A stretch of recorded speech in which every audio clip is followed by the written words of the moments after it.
क्या आप भी हवाई यात्रा करने की सोच रहे हैं? क्योंकि हवाई यात्रा तो शुरू हो गई है, लेकिन सवाल अभी भी उन सभी यात्रियों के मन में यही है कि कितनी सुरक्षित है आज की तारीख में हवाई यात्रा।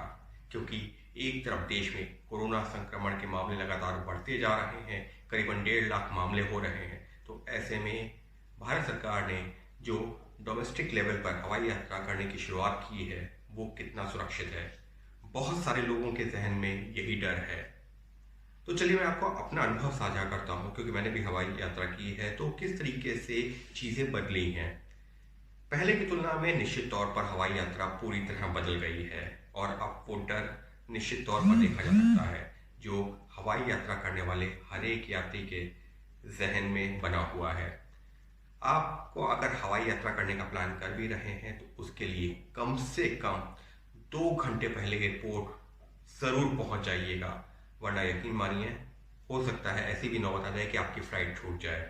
अमूमन वैसे तो कहा जाता है कि 45 मिनट पहले काउंटर क्लोज होता था, लेकिन अब ऐसा नहीं है। अब 1 घंटे से 1.5 घंटे पहले काउंटर क्लोज हो जाएगा। और 1.5 घंटे पहले अगर काउंटर क्लोज होगा, जहाँ तक बोर्डिंग पास लेते हैं या अपना बैगेज ड्रॉप करते हैं, तो इसका मतलब ये है कि आपको उससे भी करीबन 1 घंटे पहले एयरपोर्ट के बाहर पहुंचना पड़ेगा।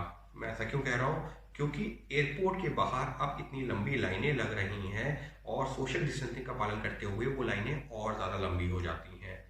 नतीजा क्या होता है कि जब आप धीरे धीरे करके आगे बढ़ते हैं तो वहाँ पर भी आपका टेम्परेचर चेक किया जाता है। उसके बाद में आपके बैगेज को सैनिटाइज किया जाएगा, फिर आपको अंदर जाने की अनुमति मिलेगी। जैसे आप मेन गेट पर पहुंचेंगे तो वहाँ पर फिर से एक बार जो आप अपना पहचान पत्र दिखाएंगे, लेकिन अब वो भी जो दूर से ही देखा जाएगा, उसमें भी पहले की तुलना में थोड़ा और ज़्यादा वक्त। उसके बाद में जैसे ही आप एयरपोर्ट के अंदर दाखिल होंगे तो वहाँ पर फिर से आपका टेम्परेचर चेक किया जाएगा। तो कुछ इस तरीके से एयरपोर्ट के अंदर दाखिल होने में ही आपको वक्त लग जाएगा। लेकिन सबसे महत्वपूर्ण चीज़ ये है कि अगर आपने वेब चेक इन किया हुआ है, जी हाँ, अगर वेब चेक इन किया हुआ है तो थोड़ा सा आसान काम हो सकता है कि अंदर जब आप पहुंचेंगे। लेकिन अगर आपने वेब चेक इन नहीं किया है तो वेब चेक इन कर ज़रूर लें, ज़रूर से वेब चेक इन कर लें। अगर फिर भी नहीं हो पाता है तो एयरपोर्ट के बाहर ही अलग अलग जो एयरलाइंस हैं उनके काउंटर्स हैं, वहाँ पर आपको लोग जो एयरलाइंस के स्टाफ हैं वो मदद कर देंगे, लेकिन उसमें भी वक्त लग जाएगा। यकीन मानिए वहाँ पर एक एक दो दो मिनट भी बहुत महत्वपूर्ण होता है। वेब चेक इन की लाइन में ही अगर आप लग गए और 10 लोग खड़े हैं तो उसमें आपका आधा घंटा तक जा सकता है। तो इस वजह से वेब चेक इन करके ही अंदर जाएं। वेब चेकिंग अगर आपके पास होगा तो आप अंदर दाखिल हो पाएंगे, और अंदर पहुंच करके जो मशीन है, क्रॉस मशीन है, जो बाहर भी लगी हुई है, अगर आप चाहें तो बाहर से बोर्डिंग पास ले सकते हैं, नहीं है आप अंदर से ले सकते हैं। अगर वहाँ कोई तकनीकी दिक्कत आती है तो आप काउंटर से जा करके जैसा पहले लेते थे वहाँ पर बोर्डिंग पास ले सकते हैं।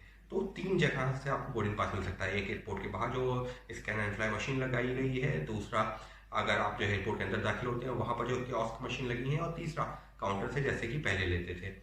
उसके बाद में अगर आपको कोई सामान डालना है तो वो बैगेज पर अब आप अपना सिर्फ नाम और पीएनआर नंबर लिखेंगे, अगर चाहे तो अपना मोबाइल नंबर लिख सकते हैं, बैग पर वो चिपका देंगे। अब पहले की तरह नहीं होगा कि एयरलाइन का स्टाफ आता है, वो उस पर टैग लगाता है, उसके बाद में जब वो बैग अपने आप चला जाता है। अब आपको खुद ही करना पड़ेगा, और अगर आपको टैग भी चाहिए तो एयरलाइन का स्टाफ आपसे कहेगा कि टैग हमने निकाल दिया है, आप लीजिए, उसको अपने आप बैग पे लगाइए। एक बार जब इतना हो जाएगा तो आपके पास बोर्डिंग पास होगा। बोर्डिंग पास पर वो जो है टैग लगाने के बाद में टैग का जो भी जो जानकारी होगी वो आप लगाने के बाद में फिर आप आगे बढ़ेंगे सिक्योरिटी के लिए। सिक्योरिटी के लिए भी जब आप आगे बढ़ेंगे तो वहाँ पर भी एक लंबी लाइन होगी, सोशल डिस्टेंसिंग का पालन होगा। कोई भी सुरक्षाकर्मी अब आपका बोर्डिंग पास हाथ में नहीं लेगा, आपसे कहेगा दूर से दिखाइए। दूर से आप जैसे दिखाएंगे फिर आपको अंदर जाने की अनुमति मिलेगी। अंदर भी जहाँ सिक्योरिटी चेक होगा, जब आप जो जो मेटल डिटेक्टर का गेट है उसको जब आप क्रॉस करते हैं तो जो सुरक्षाकर्मी होता है वो बोर्डिंग पास में स्टैंप नहीं कर रहा है, उसके सामने कंप्यूटर है, उसने कंप्यूटर पे जैसे ही आपको जो है पूरा चेक किया, वो भी एक लंबी स्टिक से, लंबी स्टिक में मेटल डिटेक्टर लगा है, उसके जरिए आपको चेक किया जाएगा और उसके बाद में कंप्यूटर पर ओके कर दिया जाएगा, फिर आपको अंदर जाने की अनुमति मिलेगी।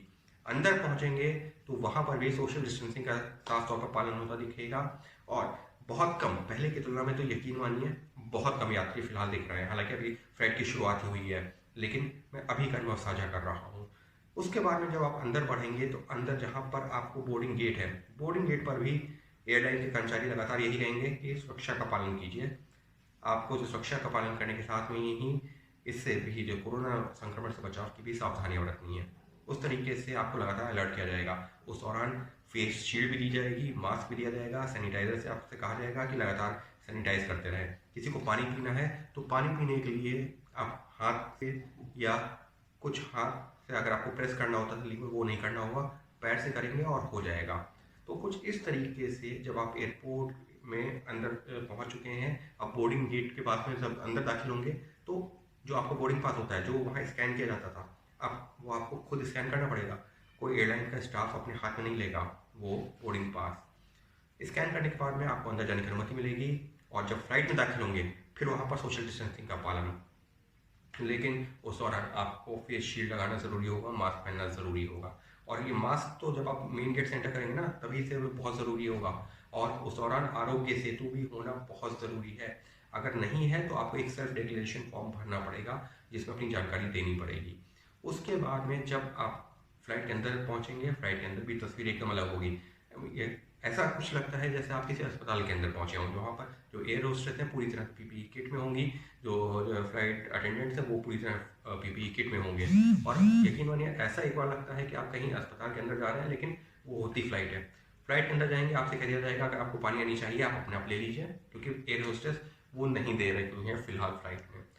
आप अंदर पहुंचेंगे, अपना सामान अपने आप कहीं रखिए, अगर आपको रखना है तो अपने आप खोल के रखिए। और अगर जो है काफ़ी बार तो ये भी कहा जाता है आप अपना सामान अपने पास में रखिए, क्योंकि बहुत ज़्यादा बैगेज ले जाने की, हैंड बैगेज की भी इजाज़त नहीं मिल रही है। तो कुछ इस तरीके से जब आप अंदर पहुंचेंगे तो वहाँ पर भी जो है आपको पानी पहले मिल जाएगा, उसके अलावा ज़्यादा कुछ खाने पीने को मिलेगा नहीं। जो एयर होस्टेस और फ्लाइट अटेंडेंट हैं वो पीपीई किट में होंगे और लगातार यही मैसेज होगा कि सोशल डिस्टेंसिंग का पालन कीजिए और लगातार हाथ को सैनिटाइज कीजिए। मास्क पहने रहना बहुत ज़रूरी होगा, फेस शील्ड ज़रूरी होगी।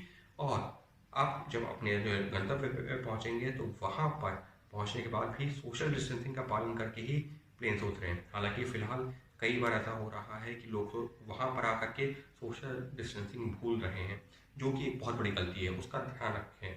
और इस तरह से आप एयरपोर्ट के बाहर पहुँचेंगे तो वहाँ पर भी जो आपको लगेज मिलेगा वो भी सैनिटाइज होगा पहले, फिर आपको दिया जाएगा। और जब आप बाहर निकलेंगे तो ये सुनिश्चित कर लें कि आप जिस राज्य में पहुँचे हैं या जिस शहर में जा रहे हैं वहाँ की क्वारंटाइन पॉलिसी क्या है, क्योंकि अलग अलग राज्यों की अलग अलग पॉलिसी है और इस वजह से एक बड़ा असमंजस है।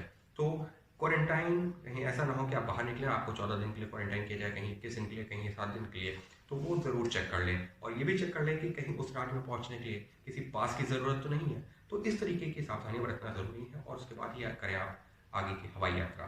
तो हवाई यात्रा पूरी तरह बदलने वाली है, तो करें ज़रूर, ज़्यादा घबराने की ज़रूरत नहीं, लेकिन सावधानी के साथ।